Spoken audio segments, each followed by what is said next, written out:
தளபதி தளபதின்னு சொல்லி தலைவிதின்னு கேக்குது அப்படின்றாரு. கொச்சையாக அணில் குஞ்சுகள் சொல்லி தாவேக்கிழவினரை மரத்துக்குள்ள ஏறுங்க தாவுங்க, இவர் புலி வேட்டைக்கு போறாராம், அதனால இந்த அணில்லாம் நடுவுல ஓடிட்டு இருக்கான். இன்னும் எத்தனை வருஷத்துக்கு இப்படி ஒரு கதை சொல்லி மக்களை ஏமாத்த போறாரு, அவருடைய கட்சிக்காரர்களையும் ஏமாத்த போறாருன்னு எனக்கு தெரியல. ஜூலை 20 சீமானும் அவருடைய சில தம்பிகளும் முதல்வர் ஸ்டாலின் அவர்களை வீட்டில் போய் சந்திச்சாங்க.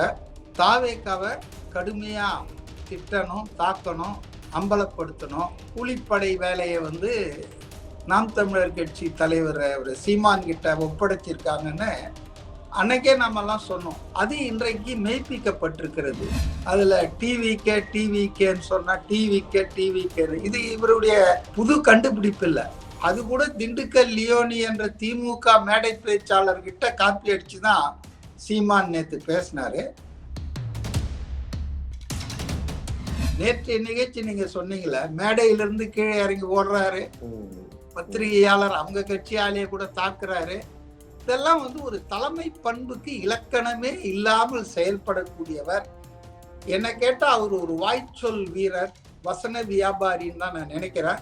சீமானுடைய திறமையை பார்த்தோ அவர் ஆட்சிக்கு வர போறாருனோ இல்ல, அவர் ஒரு வகையா நோட்டா மாதிரி இப்ப தமிழ்நாட்டு வாக்காளர்களுக்கு பயன்படுறாரு, அவ்வளவுதானே தவிர அவரை பத்தி விஜய் பேசி தன் தரத்தை தாழ்த்தி கொள்ளக்கூடாது. விஜய் பண்பாளர் அப்படின்னு தான் நான் நினைக்கிறேன். இதுவரையில் அவர் கொள்கையை தான் விமர்சனம் பண்ணியிருக்காரு.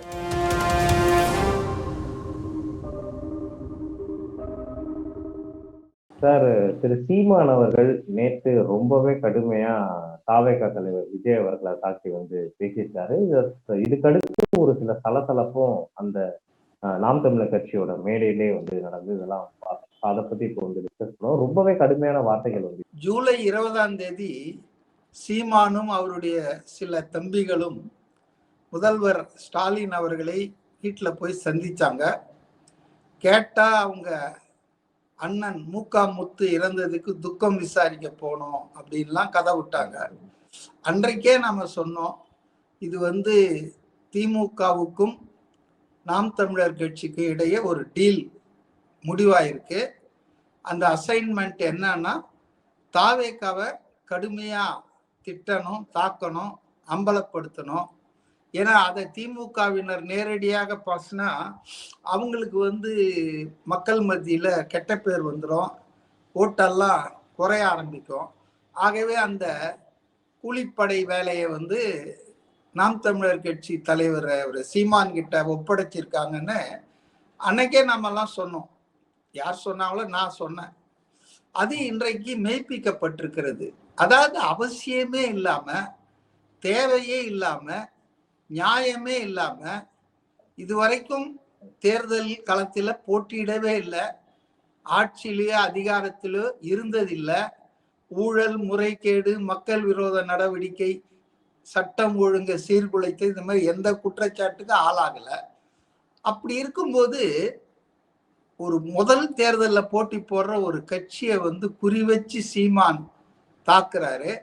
அதே நேரத்துல ஒரு 50-55 வருஷமா தமிழ்நாட்டை நாசமாக்கிய திமுக அதிமுகவை பத்தி அதிகமா அவர் பேச மாட்டேன்றாருன்றதே அவர் யாருடைய ஒரு கையாளாக கூலிப்படையாக மாறி இருக்கிறார் என்பது ஜனங்களுக்கு நல்லா புரியுதுங்க. நானும் நீங்க சொன்ன அந்த காணொலியை பார்த்தேன். அதுல டிவிகேன்னு சொன்னா டிவிகே இது இவருடைய புது கண்டுபிடிப்பு இல்லை. ஏற்கனவே திண்டுக்கல் லியோனி அவர் திமுக நிர்வாகிகள் ஒருத்தர். அவர் ஏற்கனவே இத பல மாதங்களுக்கு முன்பு இப்படிதான் பேசினாரு. டிவிகேனா டிவிகே டிவித்தவன் தான் இப்ப பிரைம் மினிஸ்டராகவே இருக்கிறான். டிவிக்கு இருந்து ஒன்றும் சாதாரணமான தொழில் அல்ல, இவங்களுக்கு அது புரியல. அதனால அது கூட திண்டுக்கல் லியோனி என்ற திமுக மேடை பேச்சாளர்கிட்ட காப்பி அடிச்சுதான் சீமான் நேத்து பேசினாரு. அதை விட தளபதின்னு சொல்லி தலைவிதின்னு கேக்குது அப்படின்றாரு. கொச்சையாக அணில் குஞ்சுகள் சொல்லி தாவேக்கிழவினரை மரத்துக்குள்ள ஏறுங்க தாவுங்க, இவர் புலி வேட்டைக்கு போறாராம். அதனால இந்த அணில்லாம் நடுவுல ஓடிட்டு இருக்கான். இன்னும் எத்தனை வருஷத்துக்கு இப்படி ஒரு கதை சொல்லி மக்களை ஏமாத்த போறாரு, அவருடைய கட்சிக்காரர்களையும் ஏமாத்த போறாருன்னு எனக்கு தெரியல. பட் இது ரொம்ப தெளிவா அவருக்கு கொடுக்கப்பட்ட திமுகவின் அசைன்மெண்ட்டை நல்ல சிறப்பாக செயல்படுத்த சீமான் துவங்கி விட்டார் என்பதை நேற்று என்னால் முழுமையாக உணர முடிஞ்சது. அது மட்டும் இல்ல, அவர் ஒரு பண்பாடு மிக்க தலைவராக இருக்கிற மாதிரி பொது வெளியில இல்லைங்க. நேற்று நிகழ்ச்சி நீங்க சொன்னீங்களே, மேடையிலிருந்து கீழே இறங்கி ஓடுறாரு, பத்திரிகையாளர் அவங்க கட்சியாலேயே கூட தாக்குறாரு.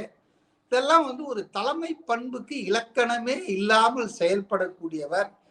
என்ன கேட்டா அவர் ஒரு வாய்ச்சொல் வீரர், வசன வியாபாரின்னு தான் நான் நினைக்கிறேன். அவர் வந்து தமிழ் தேசியம் என்ற பெயரை சொல்லி பாவம் தமிழ் ஆர்வலர்களை, தமிழை விரும்புறவங்களை, இளைஞர்களை ஏமாற்றி கொண்டிருக்கிறார் 10-15 வருஷமா. ஆகவே இது வந்து திமுகவுடைய அசைன்மெண்ட் அவர் செயல்படுத்துறாரு தாவேகாவுக்கு எதிரா என்பதை என்னால் புரிந்து கொள்ள முடிகிறது. இந்த மாநாடுல கண்டிப்பா திமுகவை வந்து கிரிட்டிசைஸ் பண்ணுவாரு, அட்டாக் பண்ணுவாரு தெரியும். பிஜேபியுமே அட்டாக் பண்ணுவாரு. ஒரு ஆயுதம் இருக்கு, இந்த தேர்தல் முறைகேடு. ஓகே, இப்ப நேற்று சீமான் பேசுனது ரொம்பவே கொச்சையா வந்து இருந்திருக்கு. நிறைய தாவேகா தொண்டர்கள் என்ன ஃபீல் பண்றாங்கன்னா, விஜய் கண்டிப்பா சீமான பொது மேடையில வச்சு அட்டாக் பண்ணி கண்டிக்கணும் அப்படின்ட்டு ஃபீல் பண்றாங்க. அது நடக்குமா? விஜய் வந்து இல்ல, என்னை பொறுத்த வரைக்கும் அதுல நான் மாறுபடுறேங்க. அதாவது he must be ignored. சீமானை வந்து அவர் ஒரு பொருட்டாவே நம்ம பார்க்க வேண்டியது. ஏன்னா அவர் ஜெயிக்கிறதுக்காகவோ போராட்டத்துல, அதாவது தேர்தல் போராட்டத்துல அவர் வியாபாரம் பண்ணிட்டு இருக்காரு. இவங்களை திட்டி இந்த பக்கம் காசு வாங்குவார், அவங்கள திட்டி அந்த பக்கம் காசு வாங்குவார். அவரெல்லாம் நம்ம ஒரு சீரியஸ் பிளேயரா, அவர் ஜஸ்ட் 8% வாங்கிட்டாரு அப்படின்றதுக்காக 8% தனியா நின்று 234 தொகுதியில நின்னதால வாங்கியிருக்காரு. மற்ற கட்சிகளும் 234 தொகுதியில நின்னா என்ன ஓட்டு வரும்ன்றது, நம்ம மற்றவங்க எல்லாம் 10 சீட்ல நிக்கிறாங்க, 15 சீட்ல நிக்கிறாங்க. ஒரு கட்சி மட்டும் திமுக அதிமுக மட்டும் ஒரு 150-170 தொகுதியில் நிக்கிறாங்க. அதனால இது வந்து பெரிய விஷயமா பூதாகரமா ஆக்க வேண்டிய தேவையில்லை. இந்த 7-8% என்பது 234 தொகுதிகள்ல கிடைச்சிருக்குது. 2 கட்சிகள் மேல வெறுப்படைந்த, நான் சொன்னேன் இல்லையா, கணிசமான வாக்காளர். அந்த வாக்கு தான் அது. சீமானுடைய திறமையை பார்த்தோ அவர் வந்து ஆட்சிக்கு வர போறாருனோ இல்ல, அவர் ஒரு வகையா நோட்டா மாதிரி இப்ப தமிழ்நாட்டு வாக்காளர்களுக்கு பயன்படுறாருங்க, அவ்வளவுதானே தவிர அவரை பத்தி விஜய் பேசி தன் தரத்தை தாழ்த்தி கொள்ளக்கூடாது. விஜய் வந்து பண்பாளர் அப்படின்னு தான் நான் நினைக்கிறேன். இதுவரையில் அவர் வந்து கொள்கையை தான் விமர்சனம் பண்ணியிருக்காரு. அது பாஜக என்பது பிளவுவாத சக்தி, ஜாதி மதத்தின் பெயரால் மக்களை பிளக்கிற சக்தி, அது மத்தியில ஆளக்கூடிய கட்சி. மாநிலத்துல ஆளக்கூடிய திமுக என்பது ஊழல் மலிந்த கட்சி, மக்கள் விரோத கட்சி, ஆட்சி, குடும்ப அரசியல் நடத்துது. ஆக இதெல்லாம் வச்சுதான் அவர் பேசணுமே தவிர, சீமான் வந்து அவர் என்ன எதுல சேர்த்துக்கணும்? சீமான் வந்து ஒரு எதிர்கட்சிங்க. இப்ப சீமான் பண்ற தப்ப விஜய் பண்ணக்கூடாது. நான் ஆரம்பத்திலே நல்லா ஞாபகம் பண்ணுங்க, நியாயமே இல்லாமல், தேவையே இல்லாமல் விஜய் போன்ற புதிய கட்சிய இவ்வளவு மோசமா பேசுறாரு. புரியுதா உங்களுக்கு? அப்ப சீமான் என்ன ஆட்சியில இருந்தவரா, இருக்கிறவரா, இல்ல வரக்கூடிய வாய்ப்பு இருக்கா? இன்னும் 50-100 வருஷம் ஆனாலும் சீமான் கட்சி ஆட்சிக்கு வரப்போறது இல்லை. அதனால அதை பத்தி பேசி எதுக்கு நம்ம டைமை வேஸ்ட் பண்ணோம்? அதுக்கு பதிலா அவங்களுடைய அந்த சொல்லப்பட்ட அந்த 2 ஆட்சி இருக்கு பாருங்க, மத்திய ஆட்சி, மாநில ஆட்சி. இந்த ஆட்சி அதிமுக கூட அவங்க பேசக்கூடாதுன்ற நான். அது செத்த பாம்பாயாச்சு. பாஜகவோட எப்ப அவங்க கூட்டணி போனாங்களோ அது இன்னும் மோசமா போச்சு, படுபாதாளத்துக்கு. ஆகவே விஜய் பல மாதங்களுக்கு முன்னால சொன்னார் பாருங்க, 2026 என்பது it will be a battle between TVK and DMK. தாவேகாவுக்கும் திமுகவுக்கும் இடையிலான மோதலாகத்தான், போராட்டமாகத்தான் 2026 சட்டமன்ற தேர்தல் இருக்க போகுதுன்னு பல மாதங்களுக்கு முன்னால சொல்லிட்டார், கணிச்சிட்டாரு.